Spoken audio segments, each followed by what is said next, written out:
Untuk BPJS itu memang punya budget. Jadi kualitas alat juga berpengaruh. Ini ngomong to the point, saya pun tidak mau menipu, ini kenyataan yang saya jumpai, pengalaman, bukan pengalaman orang.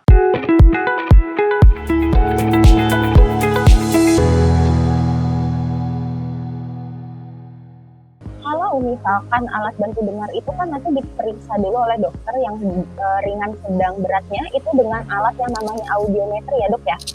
Nah, untuk pemeriksaan audiometri kira-kira harus ke rumah sakit mana dok? Kira-kira apakah di setiap rumah sakit ada atau harus di puskesmas? Karena banyak juga orang awam yang belum tahu nih dokter Agus. Iya, baik. Terima kasih dokter pertanyaannya. Baik sekali dan mendasar sekali.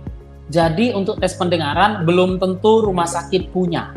Tapi yang sudah pasti namanya hearing center atau pusat tes pendengaran. Sekarang sudah mudah, bisa cari di Google, pusat tes pendengaran. Jadi itu adalah tempat khusus untuk tes pendengaran, bukan gabung sama rumah sakit, bukan gabung sama orang sakit atau orang bermasalah batuk-batuk yang lain, tidak. Dia hanya periksa pendengaran saja. Pusat tes pendengaran boleh cari di Google. Rumah sakit belum tentu punya. Meskipun rumah sakit besar juga belum tentu punya.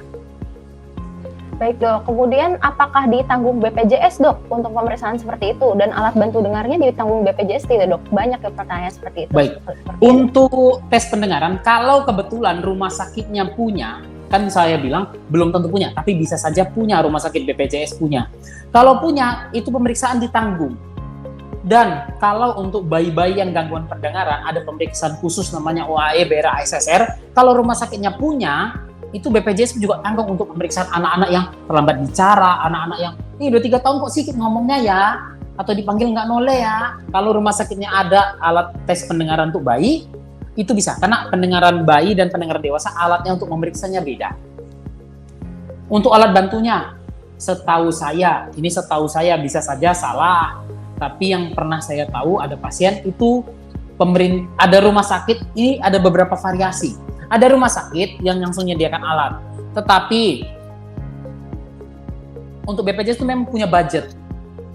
Jadi kualitas alat juga berpengaruh. Ini ngomong to the point, saya pun tidak mau menipu, ini kenyataan yang saya jumpai, pengalaman, bukan pengalaman orang. Alat itu memang ada harga, ada rupa.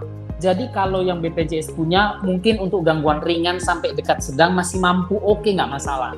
Atau ada versi lain, dari BPJS tuh bantu 1 juta. Jadi misalnya dia beli alat dari hearing center yang kerjasama dengan BPJS, itu alat misalnya 5 juta atau 4 juta, BPJS bantu 1 juta, dia cuma bayar 3 juta atau bayar 4 juta. Ada 2 versi, langsung ngasih alat atau sistem dibantu dari BPJS, seperti itu.